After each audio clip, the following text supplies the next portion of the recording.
Last Sunday को कार्मिक meditation retreat यहाँ पे किया था तपोवन में, जिसमें एक मेडिटेशन कराया था जो था मृत्यु पर, सचेत मृत्यु पर। क्योंकि हमारा जब हम कार्मिक अकाउंट की बात करते हैं, जब हम ये बात करते हैं कि जो भी हो रहा है वो कर्मों का फल है और हमारे पहले के किए हुए कर्म हैं, तो उनसे छुटकारा हम कैसे पा सकते हैं। तो जो सबसे पावरफुल तरीका जो बताया गया है, मतलब ये जानने के बाद सबसे पावरफुल तो हम ये बोलेंगे कि आप जान जाइए कि आपने कुछ कर्म किए ही नहीं, आप कर्ता कभी थे ही नहीं। पर जो वहाँ तक नहीं पहुँच पाते, तो उसके बाद जो चीज़ जहाँ से आप इन कर्मों से छुटकारा पा सकते हैं, वो वक्त होता है मृत्यु का समय। आप जितने भी संतों को, कितने भी गुरुओं को सुनेंगे, सब ने ये बताया है कि जो मृत्यु का वक्त है वो बहुत बहुत ऐसा समय है, मतलब उस समय एक जो परिवर्तन हो रहा है, उस समय जितने भी कर्म, ना कि इस जन्म के कर्म बल्कि पुराने कितने भी कर्म हों, आप अगर उस समय सचेत हैं तो उनसे मुक्ति पा सकते हैं। तो उसके लिए ही कि हम कैसे इस चीज़ की भी प्रैक्टिस करें, तो ये मृत्यु पर एक ध्यान कराया था जिसको मैंने यूट्यूब पे भी डाला है। और उसके बाद मुझे 2-3 लोगों के प्रश्न आए थे, तो मैंने सोचा चलो इस पे भी थोड़ा सा और यहाँ पर हम बात कर लेते हैं आज के सेशन में कि सचेत मृत्यु क्या है और इसकी आवश्यकता क्यों है, क्यों हमें अवेयर डेथ की ज़रूरत है। पहली बात तो जब हम सचेत मृत्यु की बात करते हैं, ये सिर्फ साधक ही बात कर सकते हैं, है ना। नॉर्मल लाइफ में तो लोग मृत्यु के बारे में बात भी नहीं करना चाहते, मतलब इतना डरते हैं कि अगर कोई बात भी कर रहा है किसी डेथ की, तो लोग बोलते हैं नहीं नहीं ऐसा मत बोलो, कुछ बुरा हो जाएगा, या उसको बहुत बड़ा अपशगुन मानते हैं। तो नॉर्मल लोग तो बात ही छोड़ दो उनकी। तो एक साधक ही इस पथ पे आने के बाद इस बात के बारे में सोचता है कि कैसे मृत्यु को सचेत किया जाए, कैसे डेथ अवेयरनेस में होनी चाहिए, क्यों उसके लिए ज़रूरी है।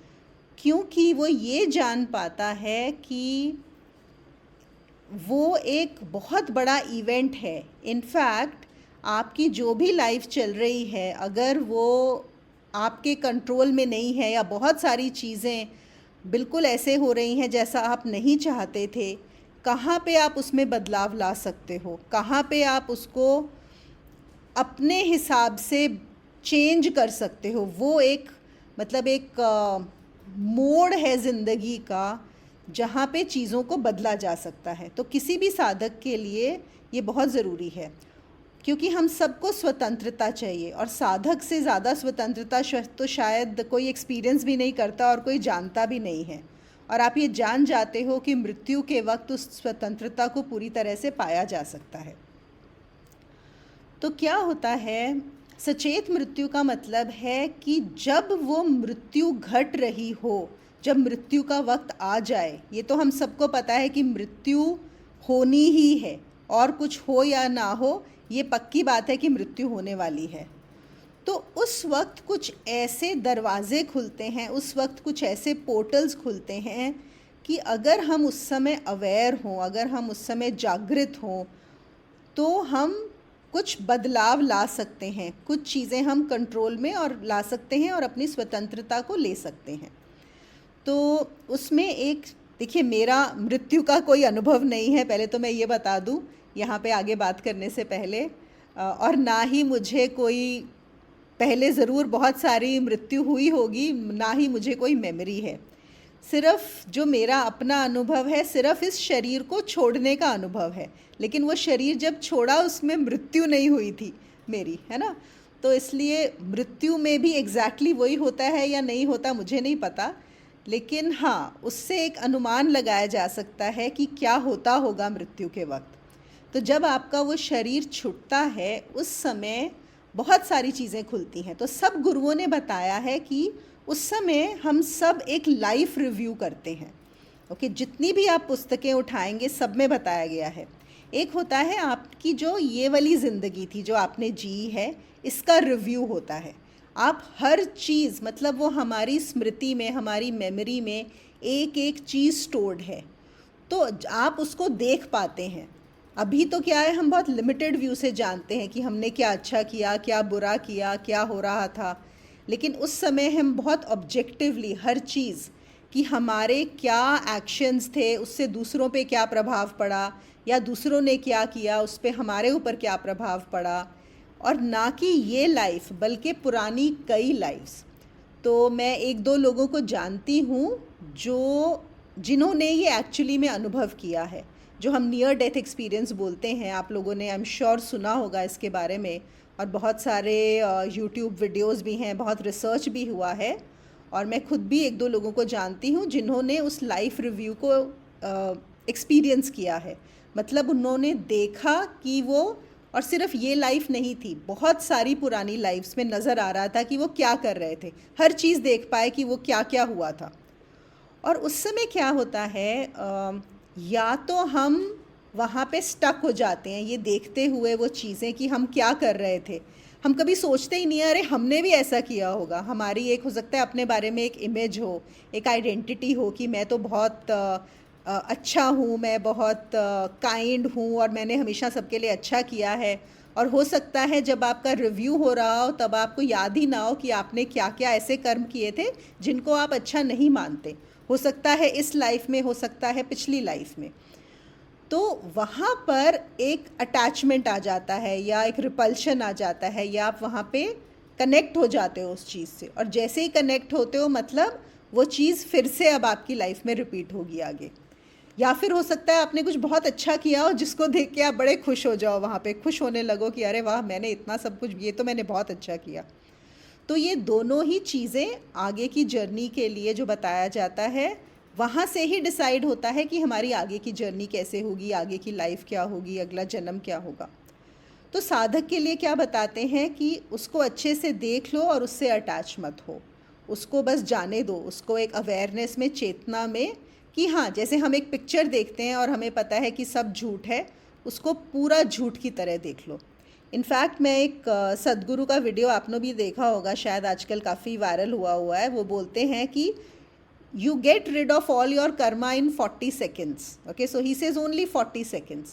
And actually when you listen to that, जब आप उसको सुनते हैं तो वो क्या बोलते हैं कि जब आपकी मृत्यु होगी, उस समय जब आपका लाइफ रिव्यू चल रहा होगा, वो 40 सेकेंड, वो बहुत ही पावरफुल टाइम है। और उस समय अगर आप चेतना में रहे और उस समय अगर आपने उसको जाने दिया, ना कुछ लगा कि ये मैंने किया, मैं को हटा दिया वहाँ से, तो आप उससे फ्री हो जाएंगे।